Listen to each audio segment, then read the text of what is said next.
Punjab industrial की तरफ से जो हमारे शहदा थे, यानी कि जिन्होंने इस मुल्क पे जान कुर्बान की, उनको खराज तहसीन पेश करते हैं।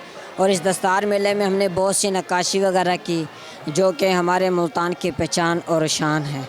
हम लोग यहाँ पर आए हैं वुमेन यूनिवर्सिटी की तरफ से, और काफ़ी सारे इस तरह के इदारे हैं और भी बहुत सारे इदारे हैं जहाँ के स्टूडेंट्स आए हुए हैं यहाँ पर अपना टैलेंट शो करने के लिए। और बहुत से कम ऐसे मौके मिलते हैं जहाँ जब एक टैलेंट बंदे को अपना टैलेंट शो करने के लिए कुछ जगह मिलती है।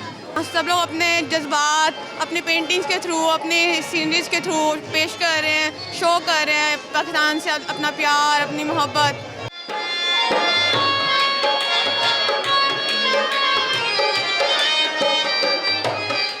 स्पेशली ये स्मॉल नर्सरी वाले जो 14 अगस्त पे करते हैं ये कंपटीशन, तो ये बड़ा मज़ा आता है। यानी कि अच्छा ऑयल पेंट्स होती है और ट्यूब्स कलर्स होती हैं, ये मिक्स कर बनाने पड़ते हैं। ये लैंडस्केप मैंने बनाया, देहाती मंजर पंजाब का, तो उसमें ये बॉल्द वगैरह और ये कुआं और पानी, ये सारा मैंने ये सारा हाथ से बनाया है। तो ये बहुत अच्छा इन्होंने इंतज़ाम किया है ताकि लोग जो छोटी बच्चे हैं वो ज़्यादा काम करेंगे तो इंशाल्लाह वो और ज़्यादा तरक्की करेंगे। हमने यहाँ पार्टिसिपेट किया, ड्राइंग वगैरह की है, तो बहुत अच्छा लग रहा है। इस डे को सेलिब्रेट करना चाहिए।